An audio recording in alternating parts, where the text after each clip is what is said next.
Dear Ministers, dear Chair, ladies and gentlemen, in today's context, our critical infrastructures must more than ever be shielded and resilient against evolving security threats. This includes not least submarine cables, which are crucial in our digital world.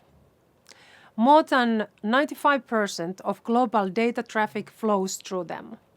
Almost every message sent, financial transaction made, every cloud service used, and military or diplomatic communication depends on these cables.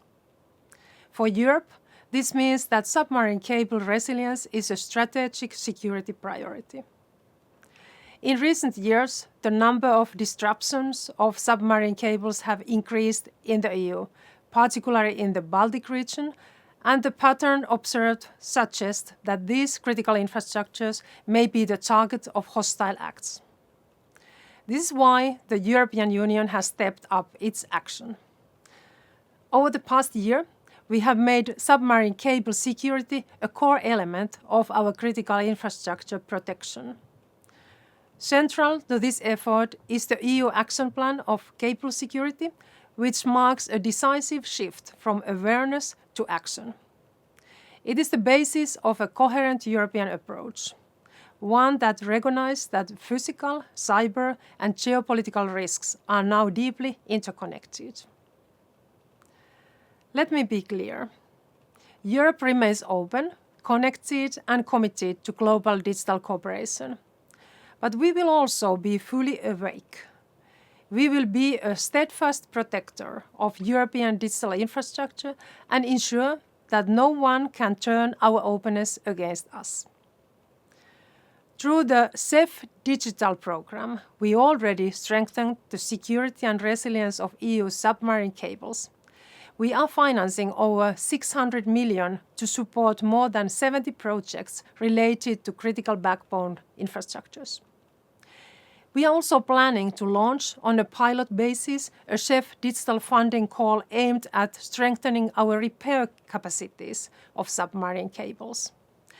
These activities go hand in hand with the work of the Commission, which called for establishment of the regional cable hubs. These aim to create surveillance mechanisms in each sea basin to enhance the detection capacity against threats to undersea cables. Ladies and gentlemen, the European Commission welcomes, it's happy to contribute to the work of the International Advisory Body for Submarine Cable Resilience established by ITU. In few days, we will publish a cable security toolbox which outlines strategies to address the risk scenarios identified last October in the EU risk assessment on submarine cable infrastructures. Among these strategies is a compilation of cable projects of European interest, highlighting key areas for prioritizing public funding in the coming years, especially in upcoming proposals under CEF Digital, as well as other EU funding opportunities that are yet to be finalized. We did all this work together with representatives of our member states through a cables expert group. On the occasion of your meeting in Porto and the event jointly organized by the National Communications Agency, let me stress that I am very grateful to Portugal for participating so actively in the expert group and for strengthening the links with the ITU advisory body. Now we have a common approach agreed with member states for security risks faced by submarine cable infrastructures, measures to mitigate those risks, and also areas requiring reinforcement as a priority. I believe that this approach fits well with the work of the ITU International Advisory Body. I'm looking forward to our continued collaboration.